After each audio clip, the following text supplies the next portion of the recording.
Good morning, my dear friends.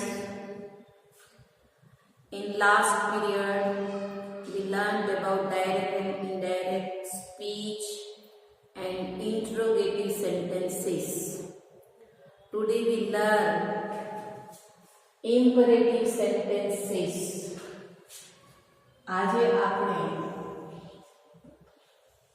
આ 26મા વિડિયોની અંદર ગ્રામરનો direct અને ઇનડાયરેક્ટ સ્પીચનો જે અભ્યાસ કરી રહ્યા છીએ તેમાં તમારી પાસે રહેલું એ સંવાદની અંદર રહેલું વાક્ય જો આજ્ઞાર્થ વાક્ય હોય તો એનું ડાયરેક્ટમાંથી ઇનડાયરેક્ટ કેવી રીતે કરવું એની સમજ આપણે કેટલાક એક્ઝામ્પલ્સ દ્વારા મેળવશું. આમ તો વિદ્યાર્થી દોસ્તો મેં તમને પહેલા જ પીરિયડમાં કહી દીધું છે કે ડાયરેક્ટ અને ઇનડાયરેક્ટ સ્પીચ આપણે આવી રીતે વ્યાકરણના મુદ્દાની રીતે શીખવાનું ન હોય. જ્યારે આપણે યુનિટ ભણીએ ત્યારે જ એની ચર્ચા કરી લઈએ છીએ, પરંતુ સંજોગો એવા છે કે તમે મારી સામે નથી અને આવા સંજોગોમાં આપણે રસ્તો કાઢવાનો હોય અને તમે ક્યાંય કાચા ન રહી જાઓ એ હેતુથી આપણે અહીંયા ગ્રામરના પોઈન્ટ શીખી રહ્યા છીએ. અહીંયા આપણે જોઈએ કે ઇમ્પરેટિવ સેન્ટેન્સનો અર્થ શું થાય. આજ્ઞાર્થ વાક્ય. જીવનની અંદર જુદા જુદા માણસના સંબંધો સાથે આપણે જુદા જુદા પ્રકારની સલાહ, વિનંતી, આદેશ આવો વ્યવહાર આપણે આપણી ભાષામાં કરતા હોઈએ છીએ. એક શિક્ષક પોતાના વિદ્યાર્થીને સામાન્ય રીતે હંમેશા સલાહ જ કરતો હોય છે. એક નાનું બાળક પોતાની માને વિનંતી કરતું હોય છે. એક યુદ્ધના મોરચાની અંદર રહેલો કર્નલ છે એ એના સોલ્જરને આદેશ કરતો હોય છે. તો વિદ્યાર્થી દોસ્તો મારે ખાસ કહેવું છે કે જ્યારે તમારી પાસે ઇમ્પરેટિવ સેન્ટેન્સ જો તમારા ડાયલોગની અંદર આવે તો અહીંયા રિપોર્ટિંગ વર્બની અંદર જે ફેરફાર કરવાનો છે એ ફેરફાર તમારે બહુ સૂઝબૂઝથી કરવો પડશે. એટલા માટે સૂઝબૂઝનો ઉપયોગ કરવાનો છે વિદ્યાર્થી દોસ્તો કે આજ્ઞાર્થ વાક્યની અંદર રિપોર્ટર અને લિસનર વચ્ચેના રિલેશનોને પણ તમારે જોવાના છે.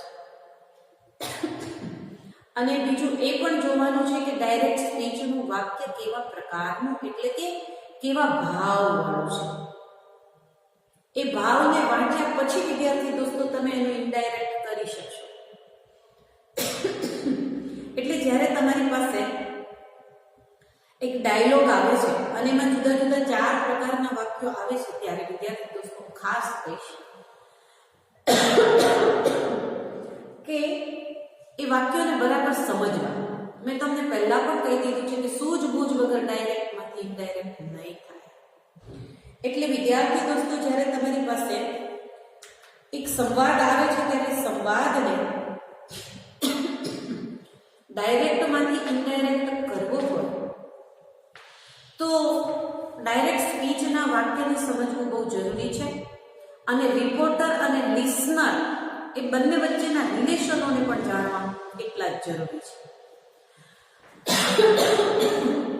વિદ્યાર્થી દોસ્તો અહીંયા તમે જોઈ શકો છો કે કેવા કેવા પ્રકારના રિપોર્ટિંગ વર્બના ફેરફારો હોઈ શકે. તમે જુઓ, જો તમારી પાસે રહેલા વાક્યની અંદર આ ડાયરેક્ટ સ્પીચના વાક્યની અંદર રહેલો ભાવ જો કોઈ વિનંતીનો કે આજ્ઞાનો હોય તો તમારે રિપોર્ટિંગ વર્બની અંદર ફેરફાર કરવાનો છે કે એનો રિપોર્ટિંગ વર્બ સેડ ટુની જગ્યાએ ઓર્ડર્ડ કરવાનો છે.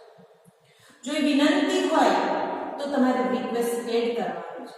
જો એ સલાહ હોય તો એડવાઇઝડ કરવાનું છે. ચેતવણી હોય તો વોર્ન કરવાનું છે. આદેશ હોય તો કમાન્ડેડ કરવાનું છે. અને સૂચના હોય તો ઇન્સ્ટ્રક્ટેડ કરવાનું છે. હજી પણ વિદ્યાર્થી દોસ્તો આમાં ભાવ બરાબર વાંચવો બહુ જ જરૂરી છે. અને લિસનર અને રિપોર્ટર વચ્ચેના રિલેશનોને પણ જાણવા બહુ જ જરૂરી છે આજ્ઞાર્થ વાક્યમાં.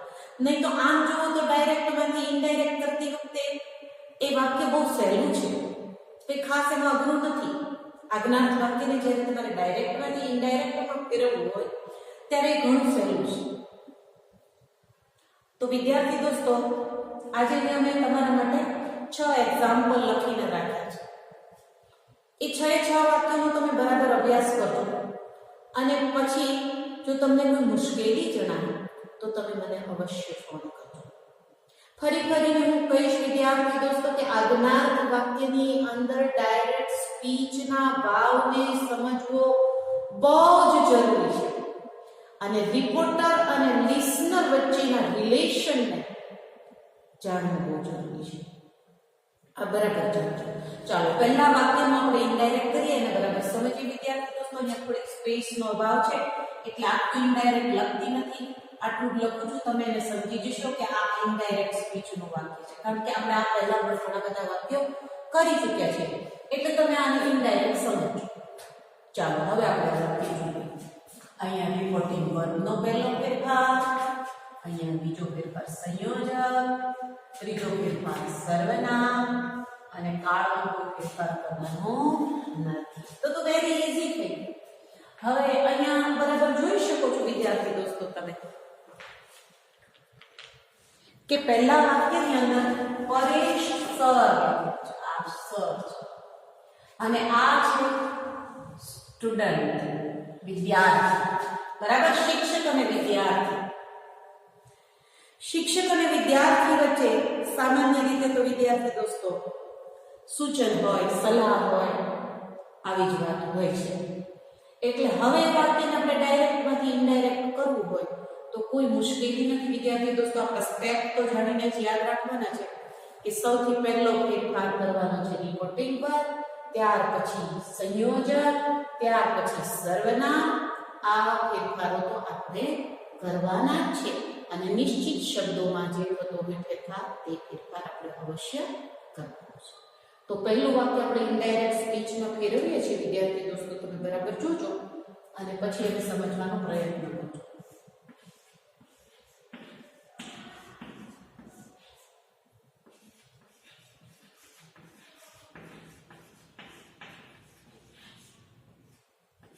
સૂચન કર્યું છે પરેશ સરે સૂચન કર્યું છે સજેસ્ટેડ આપણે કરશું. અહીંયા એક સર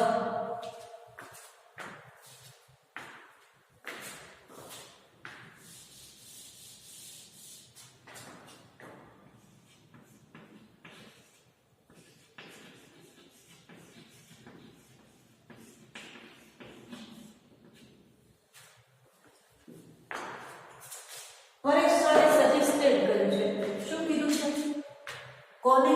ધ સ્ટુડન્ટ.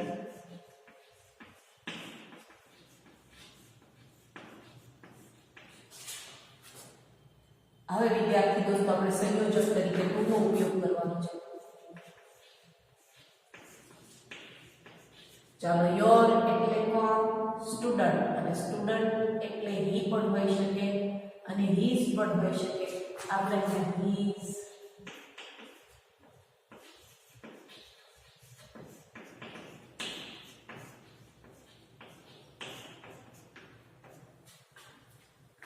આખું વાક્ય વિદ્યાર્થી દોસ્તો આપણે ડાયરેક્ટમાંથી ઇનડાયરેક્ટ કરી નાખ્યું. હવે વિદ્યાર્થી દોસ્તો એક અહીંયા માત્ર સ્ટુડન્ટ હતું. જો સ્ટુડન્ટ્સ હોય, બહુવચનમાં હોય તો અહીંયા શું ફેરફાર થાય એ પણ તમે જાણો છો. અહીંયા માત્ર એક જ વ્યક્તિની વાત કરી છે એટલે આપણે ત્યાં હીઝ ઇંગ્લિશ બુક કરી છે. તો આ વિદ્યાર્થી દોસ્તો તમે સમજી ચૂક્યા હશો. હવે આપણે જોઈએ કર્નલ અને શોલ્ઝર.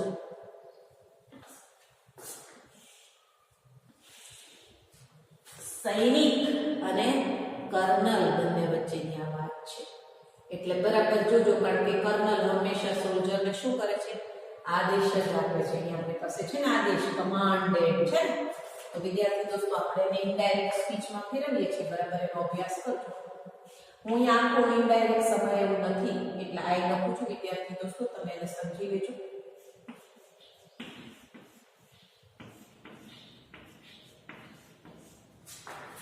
બરાબર, કારણ કે આદેશ છે.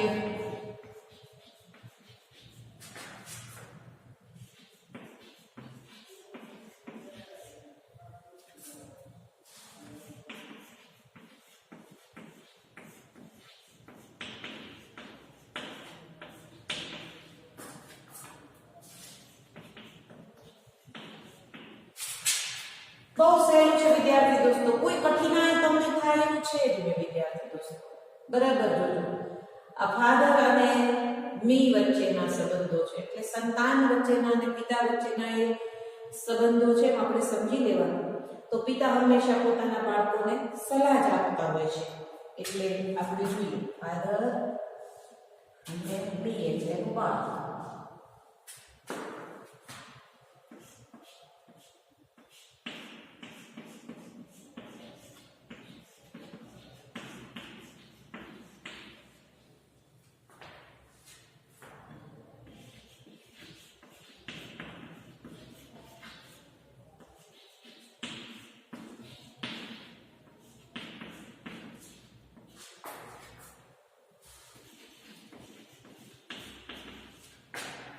યોર એટલે માય, યોર એટલે મી, તો માય.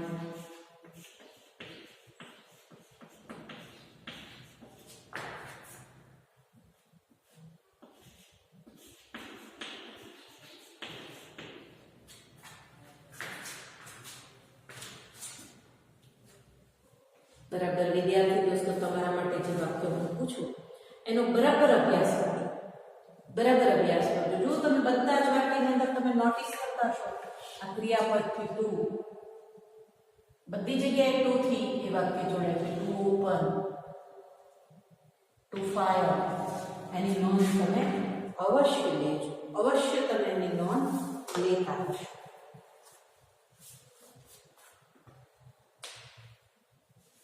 ચાલો પછીનું વાક્ય આપણે કરીએ છીએ.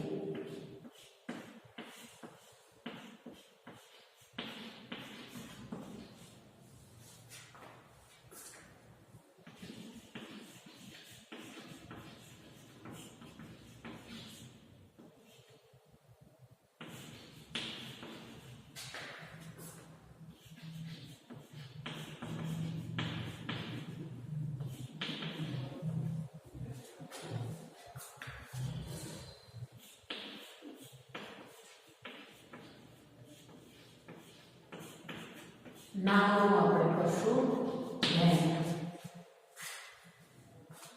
એની બરાબર તમે નોંધ લેજો.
જો ડોક્ટર હંમેશા પેશન્ટને સલાહ જ આપે છે, એડવાઇસ હોય છે એને હંમેશા, એટલે અહીંયા આપણે એડવાઇસ મૂકીશું.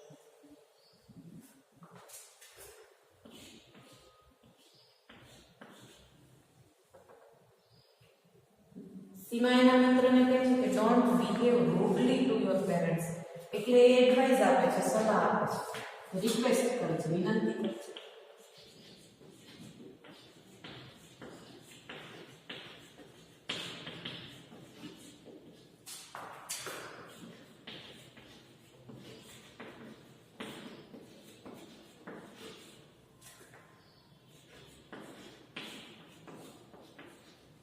Not to behave rudely.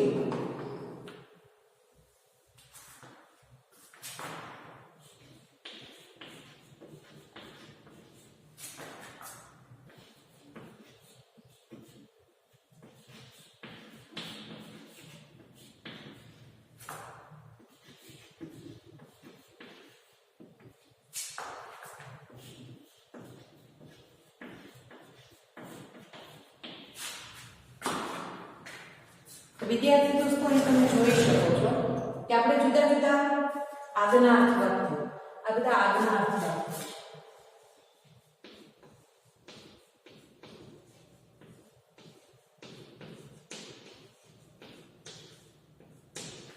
આજ્ઞાર્થ વાક્યનો ડાયરેક્ટમાંથી indirect સ્પીચમાં ફેરફાર કરવો હોય ત્યારે કેવી રીતે થાય એ માટે આપણે અહીંયા 6 વાક્યો મૂક્યા છે. પહેલું વાક્ય આપણે સમજ્યા છીએ બરાબર કે શિક્ષક અને વિદ્યાર્થી વચ્ચેનો, અહીંયા વિદ્યાર્થી દોસ્તો તમે જોયું હશે કે સંયોજક તરીકે ટુ વપરાયું છે, એક નકાર વાક્ય છે તો નોટ ટુ વપરાયું છે. આ નોંધ તમે અવશ્ય લેજો. આ લેટ વાળી વાક્ય રચના છે એમાં પણ તમે જોજો કે અહીંયા ટુ ની સાથે લેટ મૂકવાનું છે. અહીંયા વિદ્યાર્થી દોસ્તો તમે ધીસ નું સંવેદર્શક શબ્દ ધેટ, નજીકતા દર્શક શબ્દની જગ્યાએ દૂરતા દર્શક શબ્દ ધેટ થયો છે. આવી જ્યાં જ્યાં કોઈ ફેરફાર છે નામનું ધ્યાન થયું છે. આ બધી બાબતોની તમારે હંમેશા કાળજી લઈને ડાયરેક્ટમાંથી ઇનડાયરેક્ટમાં વાક્યને ફેરવવાનું છે. તો આજે આપણે જે ત્રીજા પ્રકારની વાક્ય રચના શીખ્યા એ છે આજ્ઞાર્થ વાક્ય રચના. સૌથી પહેલી આપણે વિધાન વાક્ય રચના શીખ્યા હતા. ત્યાર પછી આપણે ઇન્ટ્રોગેટિવ વાક્ય રચના શીખ્યા અને આજે જે વાક્યો તમારી પાસે મેં અહીંયા મૂક્યા છે એ બધા આજ્ઞાર્થ વાક્યો છે. તો વિદ્યાર્થી દોસ્તો આમ સામાન્ય રીતે મારે તમને કહેવું જોઈએ કે આજ્ઞાર્થ વાક્યને તમે ઓળખશો કેવી રીતે? તો સામાન્ય રીતે જે વાક્યનો પ્રારંભ છે એ ક્રિયાપદથી થતો હોય, જે વાક્યનો પ્રારંભ ક્રિયાપદથી થતો હોય એવું વાક્ય છે એ આજ્ઞાર્થ વાક્ય સામાન્ય રીતે હોય.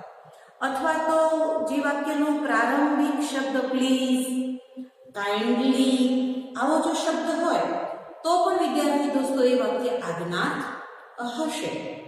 એ ઉપરાંત જો એ વાક્ય ડોન્ટ થી શરૂ થતું હોય તો પણ વિદ્યાર્થી દોસ્તો એ આજ્ઞાર્થ વાક્ય હોઈ શકે છે. એટલે મારે તમને ખાસ વિદ્યાર્થી દોસ્તો ભલામણ છે કે તમે પેલા વાક્યને ઓળખવામાં ભૂલ ન કરતા. એ વાક્ય પ્રશ્નાર્થ છે, એ વાક્ય આજ્ઞાર્થ છે, એ વાક્ય વિધાન છે. આ તમારે સૌથી પહેલું ઓળખી કાઢવું જોઈએ.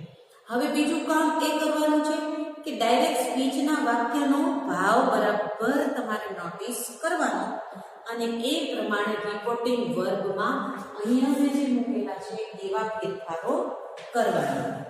ત્યાર પછી વિદ્યાર્થી દોસ્તો મારે તમને કહેવું જોઈએ કે આજ્ઞાર્થ વાક્યની અંદર સંયોજક તરીકે ટુ તમારે મૂકવાનું છે અને એ આજ્ઞાર્થ વાક્ય નકાર હોય, નિષેધ હોય તો વિદ્યાર્થી દોસ્તો તમે નોટ ટુ એમાં મૂકજો. તો અહીંયા તમારા અભ્યાસ માટે મેં 6 વાક્યોને ડાયરેક્ટમાંથી ઇનડાયરેક્ટમાં ફેરવ્યા છે વિદ્યાર્થી દોસ્તો. એને બરાબર સમજવાનો પ્રયત્ન કરજો તો જ તમે એક ડાયલોગ આખો ફેરવી શકશો. તમારી પરીક્ષાની અંદર તમને એક ડાયલોગ આપવામાં આવે છે, 4 સંવાદ હશે, 4 સંવાદ. તો એ સંવાદને બરાબર પારખવા જરૂરી છે. તો વિદ્યાર્થી દોસ્તો અહીંયા આજે આપણે આજ્ઞાર્થ વાક્યો શીખીએ છીએ. ફરી મળીશું બીજા વિડીયોમાં. ધન્યવાદ.